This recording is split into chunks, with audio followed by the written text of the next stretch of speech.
সবাইকে আন্তরিক শুভেচ্ছা।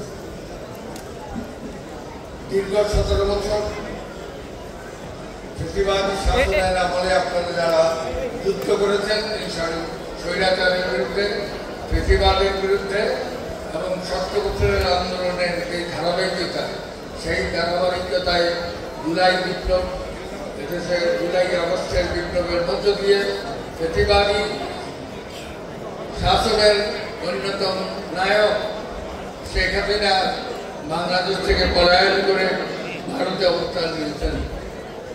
বাংলাদেশের ইতিহাসে এটা একটা সারা বিশ্বের ইতিহাসে একটা নজির হয়েছে। এই আমি আজকে এখানে দাঁড়িয়ে স্মরণ করছি দেশনেত্রী বেগম খালেদা জিয়াকে, যেই আপনার এই ইঞ্জিনিয়ার শিল্পে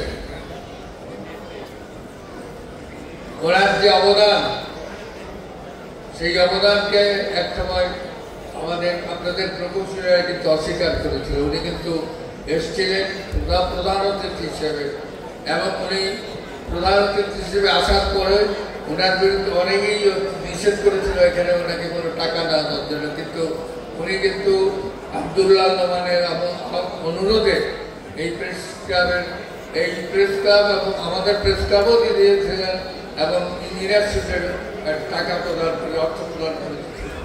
কিন্তু দুর্ভাগ্য তারা পরবর্তী পর্যায়ে ফ্যাসিবাদী সরকারের সমর্থকরা ওনাকে সে ধরনের সম্মান আর দেখায়নি। ঠিক একই ক্ষেত্রে চট্টগ্রাম প্রেস ক্লাবও উনি সর্বপ্রথম যখন ওনার কাছে গিয়েছিলাম উনি বলেছিলেন যে প্রেস ক্লাব হচ্ছে সার্বজনীন, প্রকৌশলীর কথাও বলেছিলেন প্রকৌশলীর হচ্ছে সার্বজনীন।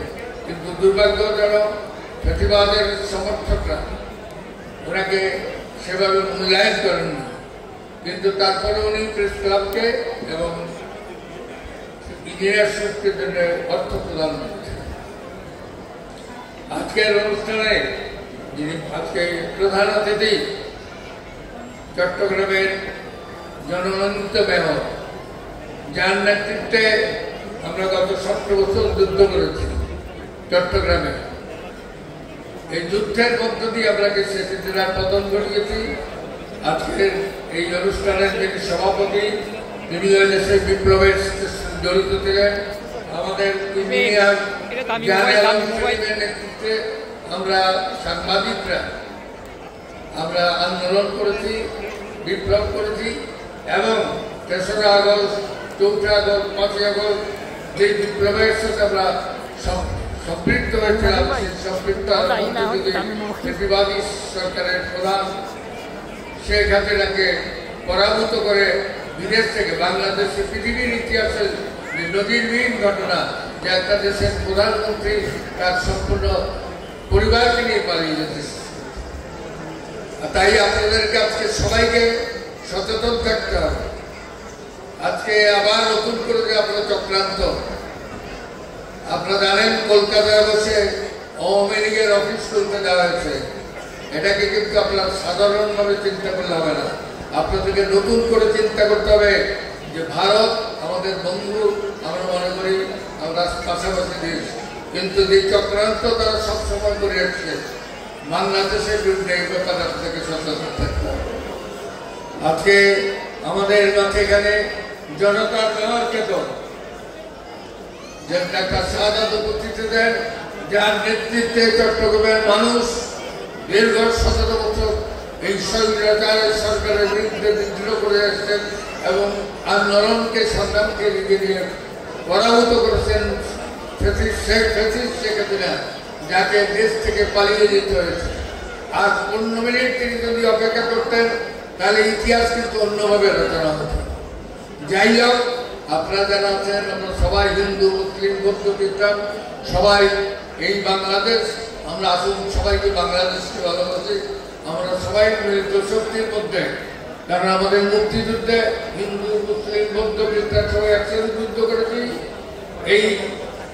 এই জুলাই মাসে এই আপনার আন্দোলন বিগত বছর যে শেষ পরিণতি, সেখানে এই পরিণতির বিরুদ্ধে কিন্তু হিন্দু, মুসলিম, বৌদ্ধ, খ্রিস্টান সবাই আমরা একসাথে কাজ করেছি। আজকে তাই আপনাদের সবাইকে অভিনন্দন।